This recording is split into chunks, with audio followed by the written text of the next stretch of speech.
So I asked you guys on Twitter, what makes Destiny 2 an easy game? And I got some great answers, some okay answers, and some... So let's talk about difficulty in Destiny 2. Look, before you fry the comment section and tell me my parents never hugged me, hear me out. Destiny 2 has so many paths that make it this easy. This will all be in reference to the end game, of course, but some will reach into every part of the game. I want to give you background on me as a player real quick though, so you know where I'm coming from. I am someone who was a casual gamer for a long time in video games. Love to kick back after work or class and chill, and I think that's totally fine if that's what the game is aiming to be, or if you choose to play the game not as serious. That is fine. Challenge always scared me away from beating some games though, but eventually I pushed myself, and eventually, I learned and beat them. Yes! Yes! Woo! That's what I'm talking about. Little. Oh my god. Now I seek a nice challenge in games to keep me satisfied if that's the point of them, with the occasional sit back and relax type of game being there too. I want to also point out that some of the issues I have with Destiny 2 may not apply to you, since some of these are PC issues mainly, but will mostly apply to both. So let's start with the example of Destiny 1, a game that everyone praises all the time for being better. Why is that the case? Is it because of systems of loot? Is it replayability? While I think there is truth there to both of those, the main underlying root that has been in front of our faces the whole time that nobody wants to tell you about is challenge. Yeah, believe it or not, you don't need your handheld to succeed in this game. Hard mode raids, limited abilities, skill gap, all of these made a great circle of consistent challenge where no matter how many hours you put into the game, if you fell asleep at the wheel, you were dead. The point I'm trying to get across is that challenge and overcoming great odds is what makes moments in gaming memorable. It's what makes Destiny bosses as memorable as games like Soulsborne. It's what helps us remember the bosses' names, the music, the atmosphere. It's what makes us want to learn their stories, want to make fan art of them, want to make statues of them, and wants us to bring them back in the future. Now this brings me to Destiny 2, a game that I love to death, but also a game where I know there's so many facets that make the game easy that I don't even know where to begin this video.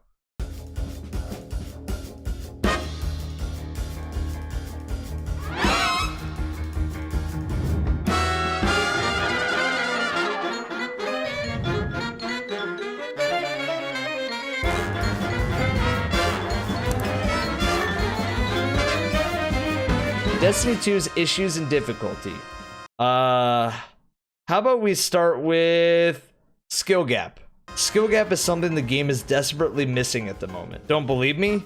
Let's look at Izanagi's Burden, a sniper which became the best DPS option for the game, but had a large skill gap for the weapon paired with an auto-loading holster grenade launcher like Wendigo. Was the damage on the sniper by itself too high? Sure, but where were the other options for damage to equate?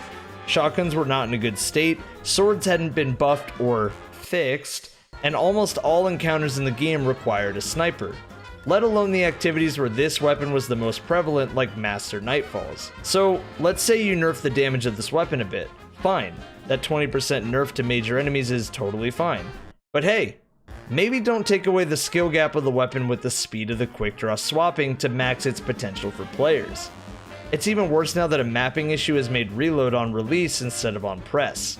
A one skill driven meta with a sniper nonetheless has been turned into an artificial skill gap that doesn't encourage the player base to experiment. I believe all developers should always strive for depth and margin for improvement instead of a static ceiling where you feel like you can't get any better at the game. The curve for games should always let players feel like they are improving, and the replayability for your hardcore who grind the game every day comes from that constant chase to max everything out. Worldline, relic skating, mountaintop climbing, all these things did not need to be taken away in an effort to make everyone move at the same level. Players can still enjoy encounters in the game without other players being affected by it. Easy to pick up techniques, but hard to master them. Speaking of techniques, let's move on to another topic: supers and abilities. Nothing is more of a villain of this than the Well of Radiance, a literal pool that not only constantly heals your health, but your armor too, and gives you a 25% damage buff for 30 seconds. This broken super was made for Forsaken, and I think it was made because the day 1 raid would have been too hard without it, and has now become a crutch for everyone to use. Imagine if at any point a Destiny 1 raid boss had a super that not only instantly healed your health, but also healed your armor on top. You'd be talking about how easy the bosses were. You'd be sitting there laughing at them. You'd be saying, just drop a well on it. This doesn't even mention some of the ridiculously broken exotic armor and mod combos with it either, which will almost instantly give you the super back. Some will say, well, why isn't the bubble a problem then? One, I think the bubble lasts too long and maybe is a little too strong on the buff side, but the bubble at least asks the player to step outside of it to deal damage and is less of a panic super than the Well of Radiance. Plus, you can die in the bubble when something stomps you, rarely in the well. Why worry about the environment, enemies, a boss, anything when you drop a well and get it back instantly without the fear of dying? Even the hardest activities in the game can't kill you in the well because you heal too quickly. Tack on a damage buff melee for the tree, a healing grenade, and a healing/damage mini well intrinsic to the class of warlocks, and you have a 5-layer cake of ease.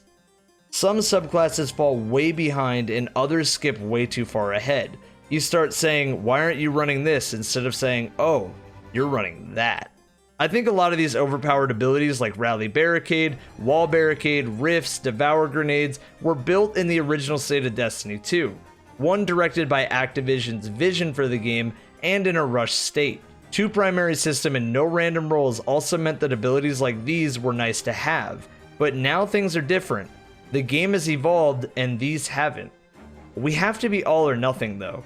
We can't take away instant Nova Bomb and instant Blade Barrage and instant other supers, but leave instant Well, instant Void Wall, and always Invis builds to work just by having a 2-step process.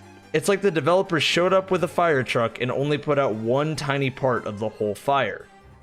Every fire needs a place to burn, of course, and this is very prevalent in encounter design, unfortunately. I would like to say that I respect the hell out of some of the encounters Bungie has made, and I know how hard they work on them. However, a lot of them do not age well. This wouldn't be a problem if the game's encounters were not designed with the intention of replayability every single week for rewards. Encounters at first are meant to be hard, and player time commitment can make them easier. But the hardest activities in the game should always be built for the player to be consistently challenged on some level, not falling asleep at the wheel. Mechanics, enemy variety, health for players, damage output, these all need to be kept in place for the hardest activities in the game, or you'll have players that will bash a boss with a hand cannon. The simplest fix that I think we can all agree would be nice is the reintroduction to hard mode raids and the introduction to hard mode dungeons. For the players in Destiny that actually pursue raids on a weekly or even monthly basis, a consistent challenging difficulty that doesn't feel artificial like Grandmaster Nightfalls would hit the mark very nicely. The developers should never aim to spend all that time on a raid for only a one-time experience to feel satisfactory. No mechanics makes the encounters boring in raids, while too many forces the players to feel like they're a puppet getting the strings pulled instead of the puppet master. Hard mode should add mechanics, enemy spawn cycles, no revives, level caps where the enemies stay harder, and higher health to bosses. Destiny being a looter shooter means you also need to make rewards that suit the players engaging the hardest content. The player needs to feel powerful. They need to look like they just took down a boss instead of having just another suit of armor. If Mario 64 allowed you to beat Bowser by playing Bob-omb Battlefield's first star every single time until you had 70 stars, would you consider this fair? Or would you want everyone to have to experience the whole game to reach the end? Look, I know Bungie is making under-the-hood improvements though. I think removing all of the year 1 stuff is a great start, and going more in depth with mods is another step in the right direction. The direction the game can finally go. Basically what I'm saying is, bring a fun skill gap back, reduce the healing on the well, make raids replayable and difficult, yet rewarding, and finally, change aim assist on PC. I don't know if I should do a part 2 of this, so let me know in the comments on Twitch at EvanF1997, on Twitter, Instagram, or Discord. Anyway guys, have a good one, and thank you for watching. Mmm.